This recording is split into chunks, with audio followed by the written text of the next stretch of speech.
یا اس کے پیچھے کوئی بہت بڑا راز چھپا ہے؟ اور اصلی سوال تو اب شروع ہوتا ہے، آخر یہودی اس دروازے کے کھلنے کا انتظار کیوں کر رہے ہیں؟ ان کے عقیدے میں اس کا کیا مطلب ہے؟ ان کا مسیحا اور یہ دروازہ، ان دونوں کا کیا تعلق ہے؟ یہیں سے کہانی ایک نئے موڑ پر جاتی ہے اور ہمیں اترنا پڑے گا یہودیوں کی تاریخ، ان کے عقیدے اور ان کے انتظار کی کہانی میں، کیونکہ کہانی اب اس موڑ پر آ چکی ہے جہاں سے اصل راز کھلنا شروع ہوتا ہے۔ ایک دروازہ جو صدیوں سے بند ہے، لیکن کچھ لوگ آج بھی اس کے کھلنے کا انتظار کر رہے ہیں۔ کیوں؟ اس سوال کا جواب پانے کے لیے ہمیں جانا پڑے گا یہودیوں کے عقیدے اور ان کی پرانی تاریخ میں۔ یہودی مذہب کی بہت سی پرانی کتابوں اور روایتوں میں یروشلم کا بار بار ذکر ملتا ہے۔ ان کا ماننا ہے کہ بہت پرانے دور میں یہی ایک بہت بڑا عبادت گاہ تھا، جسے وہ کہتے ہیں ہیکل سلیمانی۔ کہا جاتا ہے کہ یہ عبادت گاہ حضرت سلیمان علیہ السلام کے دور میں بنایا گیا تھا اور یہ ان کی عبادت کا سب سے بڑا مرکز تھا۔ لیکن اتہاس کا ایک دردناک سچ یہ بھی ہے کہ یہ عبادت گاہ جنگوں میں تباہ ہو گیا، پھر اسے دوبارہ بنایا گیا اور پھر ایک بار پھر تباہ کر دیا گیا، یعنی ایک ایسی جگہ جو بنی بھی، ٹوٹی بھی اور پھر کھو گئی۔ اور یہیں سے شروع ہوتا ہے انتظار۔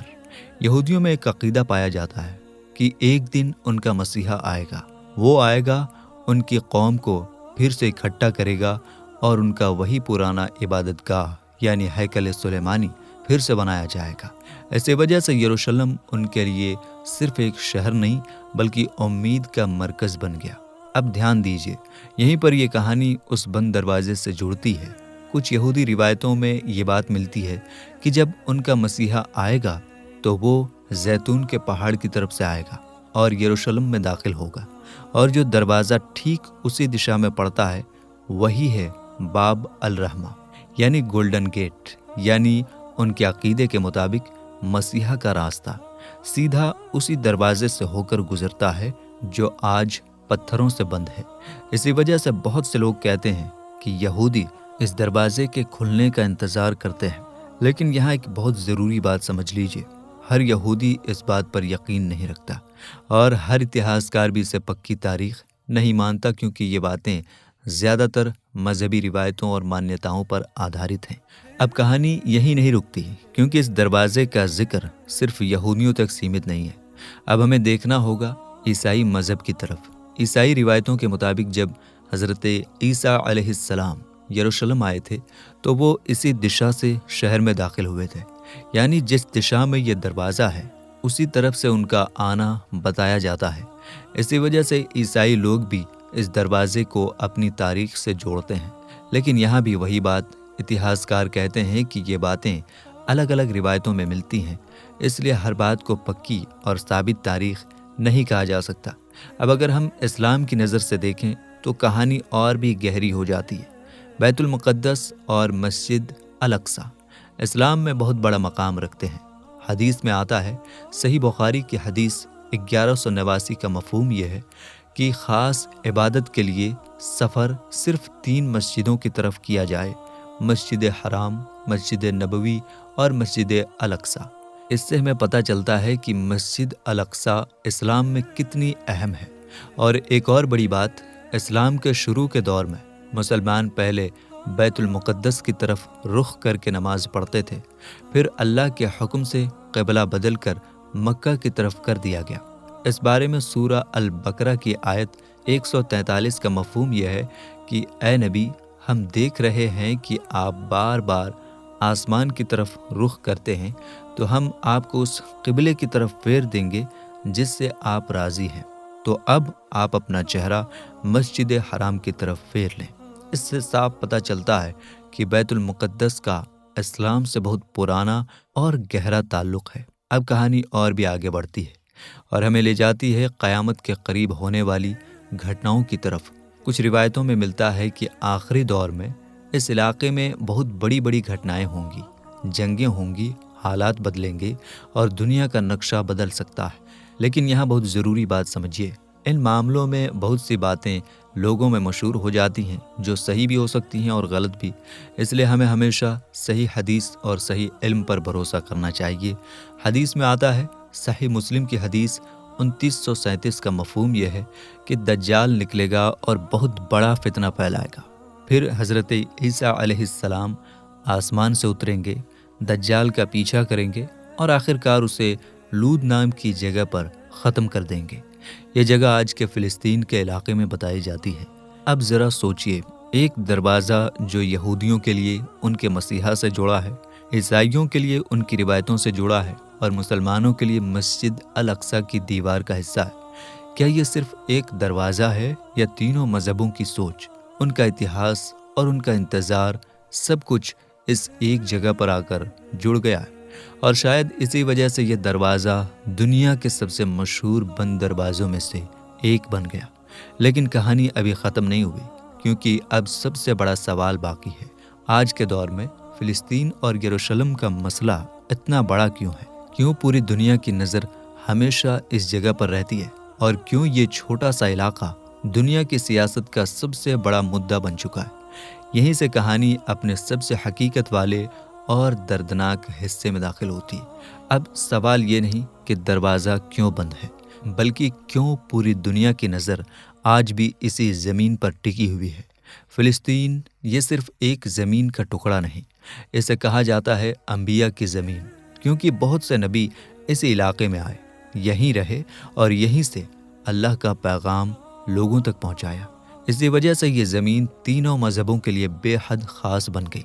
مسلمانوں کے لیے کیونکہ یہاں موجود ہے مسجد الاقصی، وہی مسجد جس کے بارے میں صحیح بخاری کی حدیث 1189 کا مفہوم یہ ہے کہ خاص عبادت کے لیے سفر صرف 3 مسجدوں کی طرف کیا جائے، مسجد حرام، مسجد نبوی اور مسجد الاقصی۔ اور یہی نہیں، اسلام کے شروع میں مسلمان اسی طرف رخ کر کے نماز پڑھتے تھے، پھر اللہ کا حکم آیا اور قبلہ بدل دیا گیا۔ اس بارے میں سورہ البقرہ کی آیت 143 کا مفہوم یہ ہے کہ اے نبی، ہم دیکھ رہے ہیں کہ آپ بار بار آسمان کی طرف رخ کرتے ہیں، تو ہم آپ کو اس قبلے کی طرف پھیر دیں گے جس سے آپ راضی ہیں، تو اب آپ اپنا چہرہ مسجد حرام کی طرف پھیر لیں۔ یعنی بیت المقدس کا رشتہ اسلام سے بہت گہرا اور بہت پرانا ہے۔ اب اگر یہودیوں کی بات کریں تو ان کے لیے بھی یہ جگہ اتنی ہی اہم ہے۔ ان کا ماننا ہے کہ یہیں کبھی ان کا سب سے بڑا عبادت گاہ تھا، ہیکل سلیمانی، اور ان کا عقیدہ ہے کہ ایک دن ان کا مسیحا آئے گا اور وہی عبادت گاہ پھر سے بنایا جائے گا۔ اسی وجہ سے یہ جگہ ان کے لیے صرف زمین نہیں بلکہ ان کی پہچان بن گئی ہے۔ اور اگر عیسائیوں کی بات کریں تو وہ اس شہر کو حضرت عیسیٰ علیہ السلام سے جوڑتے ہیں، یعنی ایک ہی شہر، 3 مذہب، 3 الگ الگ عقیدے، لیکن ایک ہی زمین۔ اور یہی وجہ ہے کہ اتہاس میں اس شہر کے لیے بہت خون بہا۔ اب کہانی آتی ہے پچھلے 100 سالوں پر۔ اس دوران فلسطین کا علاقہ دنیا کی سب سے بڑی سیاسی ٹکراؤ کا میدان بن گیا۔ ایک طرف فلسطین کے لوگ کہتے ہیں یہ ہماری زمین ہے، ہمارے باپ دادا کی زمین ہے، ہم صدیوں سے یہاں رہ رہے ہیں۔ دوسری طرف اسرائیل کہتا ہے یہ ہماری پرانی زمین ہے، ہماری تاریخ یہاں سے جڑی ہے۔ اور یہیں سے ایک ایسا ٹکراؤ شروع ہوا جو آج تک ختم نہیں ہوا۔ پچھلے 100 سالوں میں کئی جنگیں ہوئی، لاکھوں لوگ مارے گئے، ان گنت لوگ بے گھر ہو گئے، کئی گھر اجڑ گئے، کئی پریوار ٹوٹ گئے۔ آج بھی فلسطین کے لوگ مشکل زندگی جی رہے ہیں، کئی لوگ اپنے ہی گھروں سے دور کر دیے گئے، کئی بچے ڈر اور جنگ کے ماحول میں بڑے ہو رہے ہیں، اور دنیا بس دیکھ رہی ہے، کیونکہ یہ صرف زمین کا معاملہ نہیں ہے، یہ مذہب کا معاملہ ہے، یہ پہچان کا معاملہ ہے، یہ تاریخ کا معاملہ ہے۔ اور شاید اسی وجہ سے اگر یہاں چھوٹی سی گھٹنا بھی ہوتی ہے تو اس کا اثر پوری دنیا کی سیاست پر پڑتا ہے۔ اب ذرا پھر سے اس بند دروازے کی طرف لوٹیے، باب الرحمہ، وہی دروازہ جو صدیوں سے بند ہے۔ اب سمجھ میں آتا ہے کہ یہ صرف پتھروں سے بند ایک راستہ نہیں، بلکہ تینوں مذہبوں کی سوچ، ان کا اتہاس اور ان کا انتظار، سب کچھ اس ایک دروازے سے جڑ چکا ہے۔ لیکن کہانی ابھی ختم نہیں ہوئی، کیونکہ اب آخری سوال باقی ہے، کیا یہ دروازہ کبھی کھلے گا؟ کیا سچ میں اس کا تعلق آخری دور سے ہے؟ اور کیا وہ دن آئے گا جب دنیا میں بہت بڑی تبدیلی ہوگی؟ یہیں سے کہانی اپنے سب سے گہرے اور آخری حصے میں داخل ہوتی ہے، جہاں سوال بھی ختم ہونے لگتے ہیں اور انسان سوچنے پر مجبور ہو جاتا ہے۔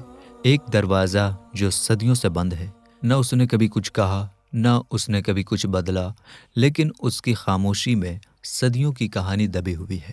اب ذرا ایک بار پھر سوچئے، یہ دروازہ یہودیوں کے لیے ان کے مسیحا کا راستہ ہے، عیسائیوں کے لیے ان کی روایتوں سے جڑا ہے، اور مسلمانوں کے لیے مسجد الاقصی کی دیوار کا حصہ ہے۔ یعنی ایک دروازہ، لیکن 3 مذہب، 3 عقیدے اور ہزاروں سال کی کہانی۔ کیا یہ صرف ایک دروازہ ہے یا ایک نشانی؟ کچھ لوگ کہتے ہیں جب یہ دروازہ کھلے گا تو دنیا میں بڑا بدلاؤ آئے گا۔ کچھ لوگ اسے مسیحا کے آنے سے جوڑتے ہیں، کچھ لوگ کہتے ہیں یہ آخری دور کی نشانیوں میں سے ہے۔ لیکن یہاں سب سے ضروری بات سمجھیے، ان باتوں میں سے بہت سی باتیں لوگوں میں مشہور روایتیں ہیں، ان کا صاف اور مضبوط ثبوت صحیح حدیث سے ہر جگہ نہیں ملتا۔ ہمیں ہمیشہ صحیح علم، صحیح حدیث اور قرآن پر بھروسہ کرنا چاہیے۔ حدیث میں آتا ہے، صحیح مسلم کی حدیث 2937 کا مفہوم یہ ہے کہ دجال بڑا فتنہ پھیلائے گا، پھر حضرت عیسیٰ علیہ السلام اتریں گے، اس کا پیچھا کریں گے اور آخرکار اسے لود نام کی جگہ پر ختم کر دیں گے۔ لیکن یہ کہنا کہ وہ خاص اسی دروازے سے داخل ہوں گے، اس کا کوئی صاف ثبوت نہیں ملتا، اس لیے یہ ایک روایت یا ماننا ہے، اور اس کی اصل حقیقت اللہ ہی بہتر جانتا ہے۔ اب ایک پل کے لیے سب کچھ بھول جائیے، جنگ، سیاست، بحث، اور صرف اس دروازے کو دیکھیے۔ باب الرحمہ 500 سال سے وہیں کھڑا ہے۔ اس نے دیکھا حکومتیں آتی رہیں، جاتی رہیں، جنگیں ہوتی رہیں، ختم ہوتی رہیں، لوگ آتے رہے، لوگ جاتے رہے، لیکن وہ خود آج بھی ویسا ہی ہے، خاموش، بند اور رہسیہمئی۔ شاید یہ دروازہ ہمیں کچھ سکھاتا ہے کہ انسان بدلتا ہے، حکومتیں بدلتی ہیں، حالات بدلتے ہیں، لیکن کچھ جگہیں ہمیشہ خاص رہتی ہیں۔ فلسطین یہ صرف ایک زمین نہیں، یہ انبیاء کی زمین ہے، یہ عبادت کی زمین ہے، یہ تاریخ کی زمین ہے، اور آج یہ دنیا کی سیاست کا سب سے بڑا مسئلہ بن چکی ہے۔ آج بھی فلسطین کے لوگ مشکل زندگی جی رہے ہیں، کئی لوگ اپنے گھر کھو چکے ہیں، کئی لوگ سالوں سے جنگ کے سائے میں جی رہے ہیں، اور مسجد الاقصی آج بھی ہر مسلمان کے دل کے بہت قریب ہے۔ یہ دروازہ ہمیں صرف ایک اتہاس نہیں بتاتا، بلکہ ہمیں یاد دلاتا ہے کہ طاقت ہمیشہ نہیں رہتی، حکومت ہمیشہ نہیں رہتی، لیکن اتہاس رہتا ہے، سچ رہتا ہے، اور شاید اسی لیے یہ دروازہ آج بھی خاموش کھڑا ہے، جیسے وہ پوری دنیا کو دیکھ رہا ہو اور کہہ رہا ہو تم بدلتے رہو لیکن میں گواہ رہوں گا۔ اب آخری سوال، یہ دروازہ کب کھلے گا؟ کیا فلسطین کا مسئلہ کبھی ختم ہوگا؟ اس کا جواب کسی انسان کے پاس نہیں۔ یہ دروازہ کب کھلے گا اللہ جانے، حالات کب بدلیں گے اللہ جانے، لیکن ایک بات ضرور ہے، بیت المقدس، مسجد الاقصی اور یہ بند دروازہ اب دنیا کی تاریخ کا حصہ بن چکے ہیں، اور شاید قیامت تک ان کا ذکر ہوتا رہے گا۔ آخر میں ایک دعا ہے، یا اللہ فلسطین کے لوگوں کی حفاظت فرما، مسجد الاقصی کی حفاظت فرما، اور پوری دنیا میں امن اور انصاف قائم کر دے۔ ہمیں صحیح بات سمجھنے کی سمجھ دے، ہمیں ظلم کے خلاف کھڑا ہونے کی ہمت دے۔ آمین یا رب العالمین۔